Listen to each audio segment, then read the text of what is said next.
Once upon a time, in a faraway kingdom, there lived a young prince named Arin. He had a big palace with high walls, fine clothes to wear, and people who praised him all day long. But deep inside, Arin was afraid. He had never faced real problems. He thought strength came from being a prince, from wearing a crown, and from having soldiers to do his bidding and weapons to show off his power. But what good were all those things when real trouble came to the kingdom? One year, hard times came. The rains stopped.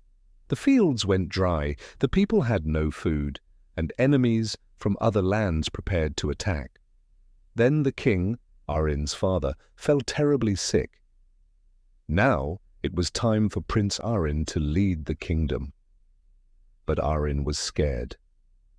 The crown on his head felt heavier than ever. The soldiers looked at him with hopeful eyes, and he knew they were depending on him. "I cannot do this," he whispered. "I am not strong."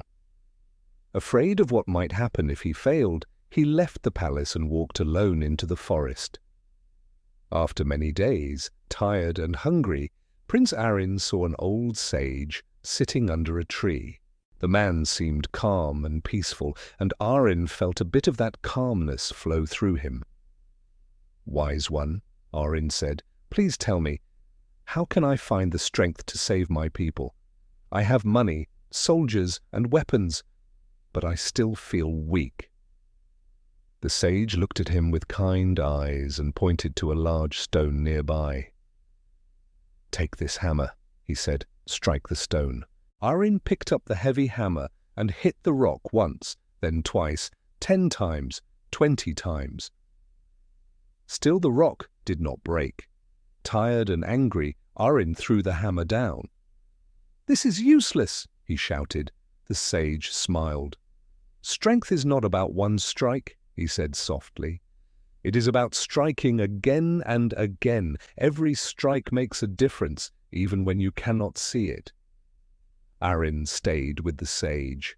Every day he struck the stone. He also trained his body, his mind, and his spirit. He faced hunger, storms, and lonely nights. His hands hurt, his body ached, but he did not stop.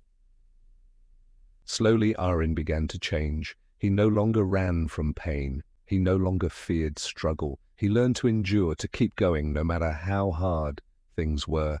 Then one morning, after many, many strikes, the stone finally cracked. Inside it shone a bright crystal glowing in the sunlight. The sage looked at Arin and said, "True strength is like this crystal. It is always inside you, but only struggles can bring it out." After many months, when the rainy season finally arrived again, Prince Arin returned to his kingdom. This time he was not the same weak boy who had left. He stood tall, he spoke with courage, he worked with his people, he gave them hope. And when the enemies came, he fought beside his soldiers and led them to victory. The land was saved. From that day on, Prince Arin was known as a great leader, not as the tale of a rich ruler, but of a young man who found his real strength in struggle. So when life feels hard, when problems seem too big, remember the prince and the stone. Your trials are not there to break you. They are there to shape you, because real strength is already inside you, waiting to be found. Quiet hustle. One quiet step at a time.